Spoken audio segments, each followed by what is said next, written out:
All right. So recently, my girlfriend and I went and explored what I'm going to call a random zoo. Um, it's a pretty cool spot.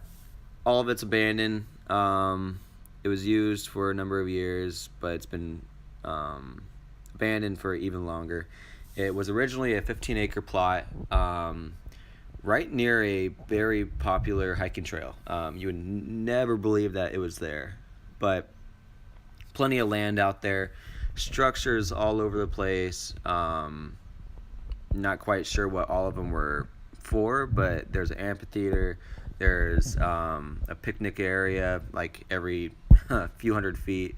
There's statues that are abandoned. There's cages everywhere, walkways with like roofs going on and so forth that are getting trampled by trees that are fallen and so forth. And like this building, for example, not too sure what it was used for, but you can see the vines coming through the ceiling. All the holes in the windows, not much left inside. Here's one of those collapsed walkways.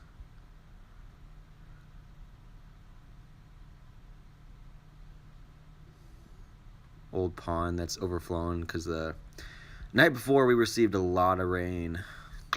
A lot of rain.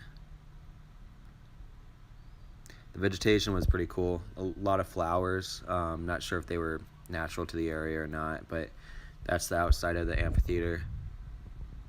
The inside, you can kind of see the benches in the dark, but I'll have another clip later that'll show it better. This is probably my favorite part. Should have turned the video, but it's an old statue just sitting there in this pond that, not being used. And they can definitely take this somewhere and put it on display because it's in great condition. The bottom might be all crumbled and so forth, but they could build a prop for it, and I don't know why they don't. But here's another clip of the amphitheater. I'm pointing at footsteps because we're kind of creeped out going into here in the first place. You'll see later on in this clip that under the seating area, under the benches, there's a little door that's open. And when we first approached that area, probably half an hour before, there's like a makeshift bed inside. So we were kind of creeped out by what could be around, and I was pointing at possible tracks, but I think it ended up just being our wet feet tracks. Oh man. But yeah, there's graffiti everywhere, unfortunately. Doors broken through all over the place like that. If you do go, you just be careful. Like all this vandalism is probably done from a while ago, but you never know what you'll run into at places like this. One of the cages that was in the area, all grown over. This next cage, I actually have a picture of it when the park was still up and running. Not my own, but I found it on Google. This one right here, this big giant one.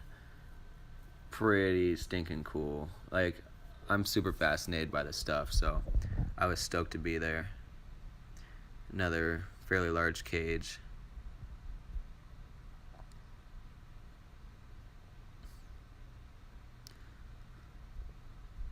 This is the back side of the amphitheater. Gonna walk around it. This sign over here was pretty neat. It wasn't taken care of, so it's probably worth nothing because it's all rotten and stuff. But that probably could have been worth some money.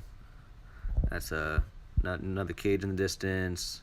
This is a washed out bridge, or a rotted bridge that went across right here towards that picnic table area. Here's a closer view of the picnic table area. Pretty good little setup. The roof is still completely intact, which is probably the only structure that was the case with.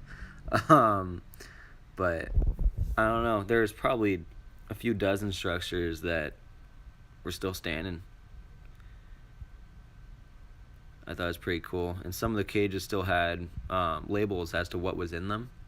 So as you can see there, it says the name, where they're from, or where they're originally from.